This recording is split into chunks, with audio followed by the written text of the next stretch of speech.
morning for your hearing. I would like to preach from the topic, Prayer for Dummies. Prayer for Dummies.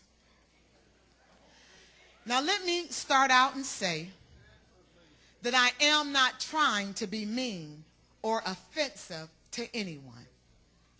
The For Dummies is a very successful series of books. The inspiration for these series of books was started in 1987. With new technologies popping up all over the place, consumers were frustrated with manuals that were dull and difficult to understand. A customer in a computer store who knew nothing about computers was looking for a simple, basic book about the DOS operating system. He inquired if they had anything that could help him. Something like DOS for Dummies was his suggestion.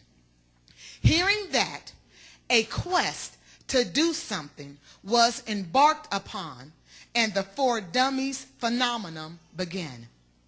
So in November of 1991, the first For Dummies book was introduced. It was written by a man by the name of Dan Goodkin, and it was met with a lot of skepticism. Most bookstores didn't want to carry the book at all, claiming the title was insulting. But after convincing the critics that the title was actually a term of endearment that readers would immediately relate to and identify with, and the rest is history. There are now more than 150 million books in print. The For Dummies series can show you how to do just about anything. There's cooking for dummies, gardening for dummies, oil painting for dummies, stretching for dummies, golf for dummies, Spanish, French, or Italian for dummies. There is even an iPhone for dummies, a Wii for dummies. Whatever you are in need of knowing how to do, there is a For Dummies book that is available for you. Church, believe it or not, there is even a For Dummies series for church people. Oh yeah, that's right. They have even developed a For Dummies series for Christian folk. There is the Bible for Dummies. It is written by a man by the name of Jeffrey C. Gehagen, but I don't know him. There is Christianity for Dummies. It is written by Richard J. Wagner. I don't know him. There is Spirituality for Dummies. It is written by a woman by the name of Sharon Janice. I don't know her either. There is Women in the Bible for Dummies. It's written by a Reverend John Trigilio, but I don't know him either. There is the Book of Revelation for Dummies. It is written by Larry R. Hellier. Don't know him either. There is even Christian Prayers for Dummies. It is also written by Richard J. Wagner, who I still don't know. Now, I have never read any of these books.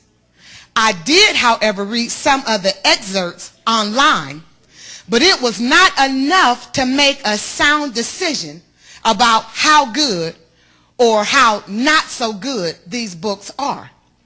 But I would imagine that each author did the necessary studying and research to write a good book.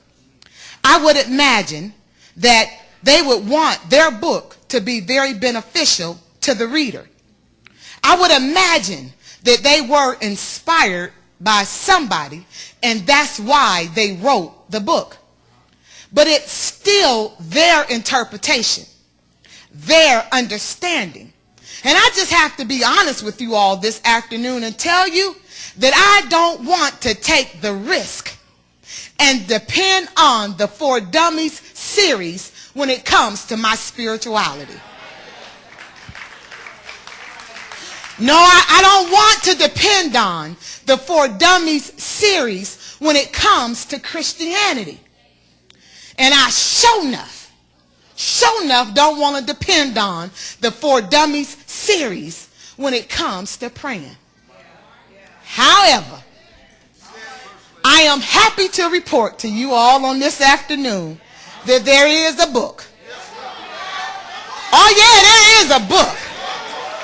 Some say that it is the greatest and the best of all books.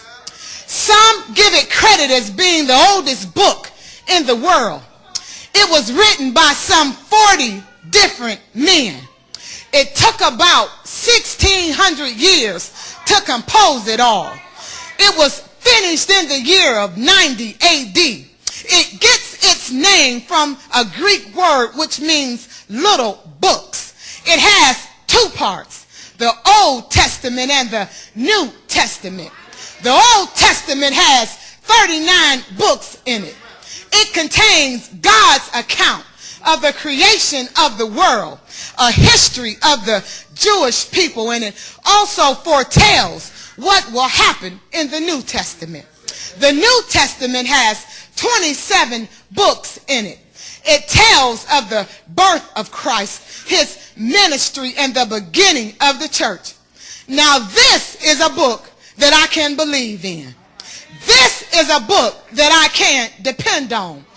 This is a book that I know was written by men who were inspired by God. It is infallible.